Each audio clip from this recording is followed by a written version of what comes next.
Have you ever felt completely stuck? You've got this list of things you genuinely want to do. A new hobby, a creative project, maybe learn a new skill, but you just can't seem to start. Well, you're not alone. Today, we're going to dive into a pretty amazing one-year experiment that set out to find a real practical solution to that exact feeling. Right? This is the big question, isn't it? It's a feeling I think we all know. And it's so frustrating because it's not about being lazy, and it's not like you don't want to do the thing.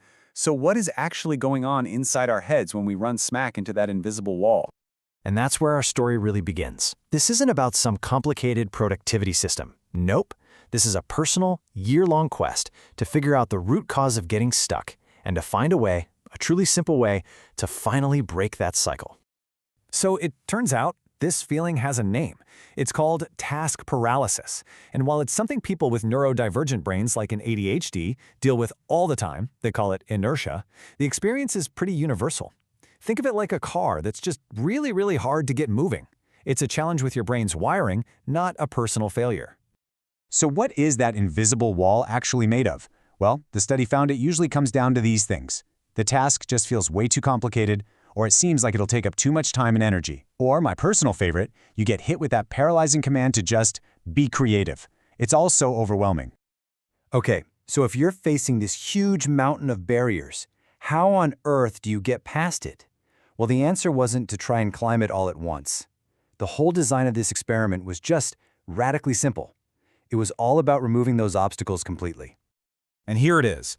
This is the core of the entire experiment. The commitment was this: draw circles for 10 minutes. That's it. Seriously, this simple setup is actually genius because it just wipes out all those barriers we just talked about. There's zero pressure to be creative, it barely takes any time, and there's no complex planning. The only goal was to show up. Now, obviously, the point wasn't really about drawing amazing circles. It was about hacking the brain's habit-building system. By making the task so tiny and so easy to repeat, the goal was to make the act of showing up feel totally automatic. This starts to build momentum, creating this positive cycle that actually pushes back against that feeling of being stuck. And this is where things get really interesting. What started as just a simple, repetitive task quickly turned into this profound journey of self-discovery. By tracking the daily experiences right alongside the art, a much, much deeper story started to unfold. This timeline just shows you that growth is never, ever a straight line. Look at this. Around day 25, just being bored with circles actually sparked innovation, leading to playing with 3D forms. But then, by day 73, feeling super frustrated while drawing led to a huge realization about the nervous system. The big breakthroughs in skill, like on day 157, they often came right after these periods of struggle. Every single day was another data point in self-awareness. This was one of the most powerful discoveries of the whole year. The art itself basically became a mirror. The quality of the drawings wasn't just about how much they practiced, it was a direct, visual readout of the person's internal physiological state on any given day. So let's break down what those states actually feel like. On one side, you've got a stable, regulated state, feeling calm, rested, happy, connected. And on the other side, you have a dysregulated state, which feels like stress, anxiety, fatigue, or even panic. And the study carefully tracked these feelings every single day. And what they found was, when the participant was in that calm, stable state, the art just flourished. I mean, this is when new skills were picked up quickly, cool ideas just popped up, and the work actually created a sense of pride. It was the perfect soil for growth. But on the flip side, when they were in that dysregulated state, maybe from a bad night's sleep, or stress, or just feeling off, the art showed it. The lines were tense, the whole process was frustrating, and the desire to even do it just plummeted. It became so clear that you can't just power through this state and expect good things to happen. So, you take all of this data, the daily drawings, the mood tracking, the struggles, the breakthroughs, and it all led to this one huge revelation. A revelation that pretty much challenges everything we're ever taught about motivation.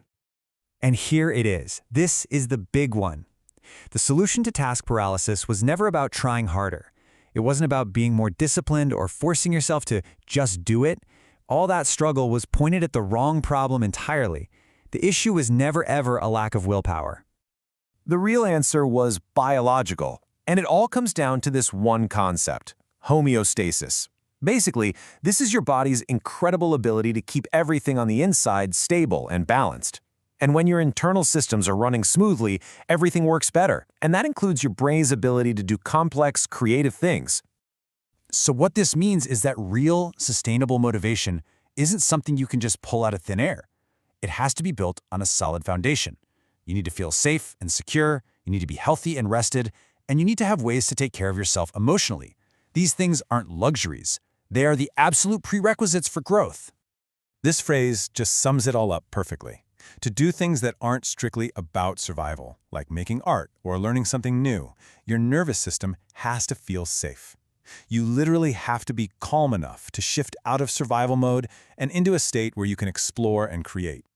Okay, so what do we do with all of this? I mean, really understanding this deep connection between our bodies and our motivation is so incredibly freeing. It gives us a whole new and frankly kinder way to approach our goals in our lives. So here are the big takeaways for building your own roadmap. First, start to notice your own natural cycles of energy and focus. Next, and this is huge, prioritize your foundational needs: sleep, food, safety, without any shame. They are not getting in the way of your productivity, they are the source of it. And finally, you get to let go of all that self-doubt.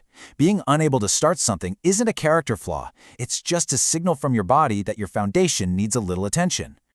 In the end, this whole experiment is so much more than an art project. It's a practical map for that sometimes tricky journey of self-discovery. And it shows us that the path forward isn't through force, but through gentle observation and just becoming more aware of what we truly need. I just love this quote because it captures the spirit of this study so well. Building a life where you feel motivated and creative isn't about sitting around waiting for inspiration to strike. It's about taking those small, consistent actions that build the very foundation from which happiness can grow. So I'll leave you with this question to think about.